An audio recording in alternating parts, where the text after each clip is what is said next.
All right, guys, went back today with a new quad rail offering that just hit the market. This particular version is from KAK. There's a few different lengths and different uppers that already have the quad rails pre-installed. We're going to be talking about the specs and features of the quad rail, why you may want a quad rail in 2025, and some of the upper offerings from KAK. Now, I've been reviewing and purchasing KAK products for a very long time, starting with some of their LPKs and muzzle devices, moving to their complete uppers, then some of the more premium BCGs with sand cuts, very premium coatings and dual ejectors, and taking a look at a lot of their rails and longer range uppers, including 308 options. But this is the first time I've tried one of their quad rails, and they are fairly new to KAK's offering, so I was really excited when I saw them release this.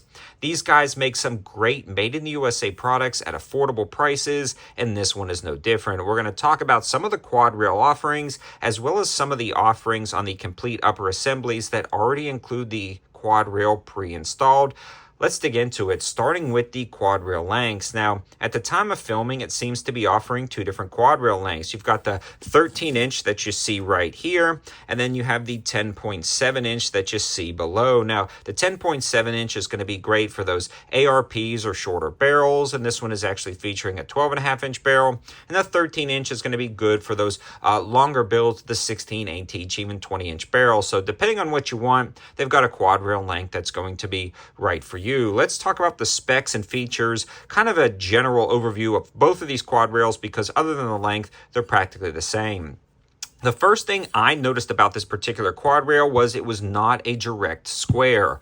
A lot of the old school quad rails, especially some of the affordable runs, were the same length and width, and that really frustrated me. They were just very bulky. This one is actually slimmer when it comes to width than the height itself, making it a lot more comfortable to grab the rail system, and it also makes it a little bit more maneuverable when you're mounting different lights and things to the side. It just makes sense that they've done this.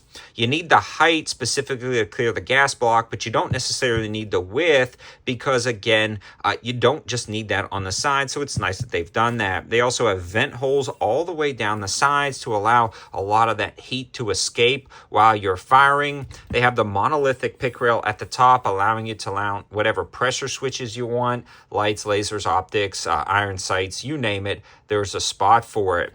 Now, they obviously have a quad rail, meaning there's a rail on four sides, and they also have QD slots located at the rear right here, which are incredibly convenient to run a lot of your QD slings. Another thing about some of the older quad rails is they never offered QD offerings because they just weren't popular at the time. Now they've really incorporated kind of mainstream 2025 options for rail systems into the quad rail, and they also offer a QD slot up at the front on the bottom, which is really nice as well. Not only do they look good, they feel well, and they're made out of good quality materials. We are looking at 6061 aluminum with proper anodizing, and the mounting hardware is also done really nice with a steel barrel nut. They also use grade 8 HD fasteners, and they are heat treated with black oxide, so you're going to be good to go when you are locking this up.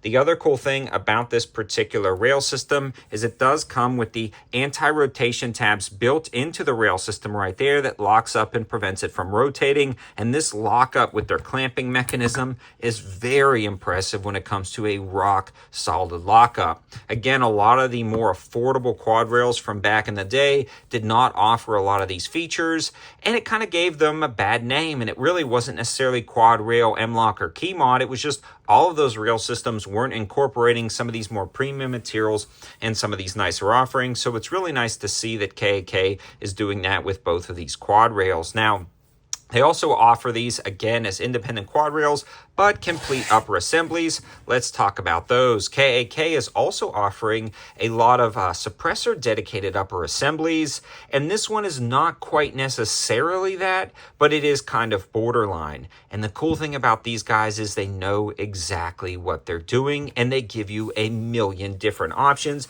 and drop-down menus to really get it to exactly how you want. They've got some of these uppers with quad rails at 11 7.5 inches with mid-length gas systems, dedicated suppressor-only setups that give you a perfect balance of quad rail, barrel, and the option to put that suppressor on and still have a nimble and small package. With the fact that the tax stamp will be going away on SBRs as well as suppressors coming up January 1st, there is a lot of people looking into different upper assemblies or dedicated suppressor uppers, and KAK has got a lot of those. Now, they also offer these in kind of standard configurations or carbine length gas systems that will run suppressed or unsuppressed with the quad rail setup, and they're always expanding their lineup. So even if you're watching this video, a few weeks from now, there could be new options, and that's what I love about KAK. Another thing I do want to mention is kind of we've already hinted at, they have a lot of very nice premium BCGs, but they also have very good quality entry-level BCGs that are going to last you a long time. All the small parts and components they also manufacture, and they do some amazing jobs, again, made in the USA. If you're interested in a quad rail and you don't feel like completely destroying your bank account, but getting a good solid option, for me, KAK has been great. I love to see what they're going to do next, and I'm really excited about running this opera. This thing was 100% functional down at the range, cycled great and worked great, and the quad rail was just the icing on the cake with kind of an old school cool, but still very practical and functional with some of the modern advantages. And I'm really excited to try this out on a new setup once we get the rest of the components. I'll keep you guys updated. Thanks for watching. Have a good one.